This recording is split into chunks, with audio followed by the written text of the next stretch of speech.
Vizag fishing హార్బర్లో అగ్ని ప్రమాదం, దీనికి సంబంధించి లోకల్ బాయ్ యూట్యూబ్ స్టార్ నానిని అరెస్ట్ చేశారు పోలీసులు అదుపులో ఉన్నారు. దీనికి సంబంధించి నాని వైఫ్ చాలా ఎమోషనల్గా మాట్లాడింది. దీనికి సంబంధించి మనతో పాటు యాంకర్ యామినిది మాట్లాడతాం. యామిని చెప్పండి, ఏమంటుంది వాళ్ళ వైఫ్ అసలుకి?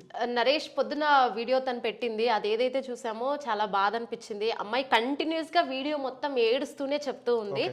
అయితే ఫస్ట్ ఆఫ్ ఆల్ ఇక్కడ వాళ్ళ వైఫ్ పెట్టిందని కాకుండా ఫస్ట్ నుంచి ఆలోచించాల్సింది ఏంటంటే, ఫిషింగ్ హార్బర్లో జరిగిన ఘటన ఏదైతే ఉందో అది నానియే చేశాడని చెప్పి చాలా మంది, అంటే చాలా మీడియాలో కూడా చాలా ప్రచురితమైంది. ఏంటంటే మీడియా మొత్తం ఫోకస్ నాని మీదే పెట్టింది. ఎందుకంటే అసలు ఫిషింగ్ హార్బర్లో నాని చాలా వీడియోస్ చేశాడు మొత్తం వైజాగ్ పోర్టులో మొత్తం, కాబట్టి నాని ఫేమస్. కాబట్టి ఫస్ట్ అక్కడ నాని ఆ రోజు నైట్ కూడా ఇన్సిడెంట్ జరిగినప్పుడు నాని అక్కడ ఉన్నాడు కాబట్టి అది మొత్తం నానియే చేశాడని చెప్పి పోస్టులు పెట్టారు, అందరూ చేయడం జరిగింది.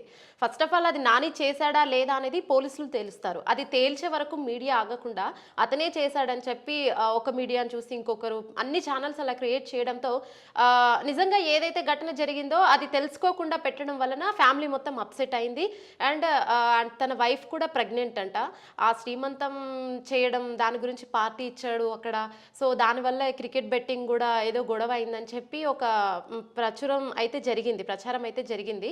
బట్ అది ఎంతవరకు నిజం తెలీదు. పోలీసులు తేల్చాక మీడియా చెప్పాల్సింది. బట్ మీడియా కూడా ఒక ఛానల్ చూసి ఒక ఛానల్ నానియే మెయిన్, నానియే రీజన్, నానియే చేశాడని పెట్టడం వలన ఫ్యామిలీ మొత్తం అప్సెట్ అయిందని చెప్తూ ఉంది. సో ప్రజెంట్ అయితే నాని పోలీస్ స్టేషన్లోనే ఉన్నాడు. మేము వెళ్తే కూడా అసలు మమ్మల్ని కలవనివ్వడం లేదు అని చెప్తుంది అమ్మాయి ఏడుస్తూ. అయితే ఈవెన్ ఫుడ్ కూడా మేము తీసుకెళ్తే లోపలికి అలౌ చేయట్లేదు అని చెప్తూ ఉంది. సో నిజంగా వీడియో చూసినప్పుడు చాలా బాధ అనిపించింది. ఎందుకంటే మన ఇంట్లో పర్సన్ని కూడా ఒకవేళ అలాంటి నింద వచ్చి మీద పడితే మనం ఎలా ట్రీట్ చేస్తాము?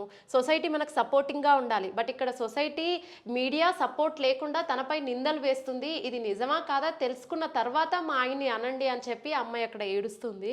అది చూసినప్పుడు నిజంగా చాలా బాధేసింది. నిజంగా నాకేమనిపించిందంటే మీడియా కానీ సొసైటీ కానీ అందరూ లోకల్ బాయ్ నానిని ఇది తనే చేశాడు అనడం కొద్దిగా రైట్ అని అనిపించడం లేదు. Okay, so local boy Nani హస్తం ఎంత ఉంది? అక్కడ బాలాజీ అనే వ్యక్తితో గొడవ, ఇవన్నీ కూడా ఇంకా తేలాల్సి ఉంది. అయితే అమ్మాయి ఏం చెప్తుంది అంటే వాళ్ళ పేరెంట్స్ కూడా అక్కడ ఉంటారు, పేరెంట్స్ చూస్తారు కదా వాళ్ళ ఏజ్ అయిన వాళ్ళు, మరి వాళ్ళు కూడా ఎలా ఫీల్ అవుతారు అంటే ఒకవేళ ఇన్సిడెంట్ అబ్బాయి చేయకపోతే, ఒకవేళ చేశాడని వాళ్ళు నమ్మితే ఈ వీడియోస్ చూసి వాళ్ళ ఈ ఏజ్లో ఉంటారు, వాళ్ళు తట్టుకోలేరు కదా.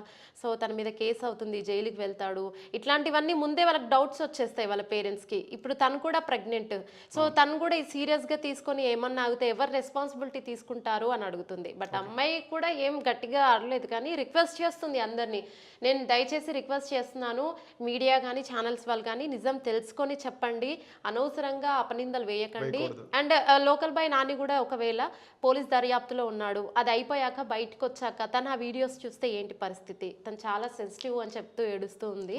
సో ఇలాంటి టైంలో తను ప్రెగ్నెంట్ కాబట్టి తనకి కానీ వాళ్ళ పేరెంట్స్ కానీ అందరు సపోర్టింగ్గా ఉండాలి. ఒకవేళ క్షణికావేశంలో కానీ ఏమైనా చేసి ఉండొచ్చు, మేబీ చేయకుండా ఉండొచ్చు, అది మనకు తెలియదు. అది పోలీసులు తేల్చే వరకు ఆగి ఆ తర్వాత సోషల్ మీడియా కానీ ఏమైనా ప్రచారాలు చేయండి అని తను రిక్వెస్ట్ చేసింది. సో దాని గురించి ఇప్పుడు మనం మాట్లాడుకుంటున్నాం. మనం ఈ సొసైటీలో ఉన్నాం కాబట్టి మనం కూడా పోలీసులు తేల్చే వరకే మనం కూడా ఆగుదామని నేను అంటున్నాను. రైట్ యామిని.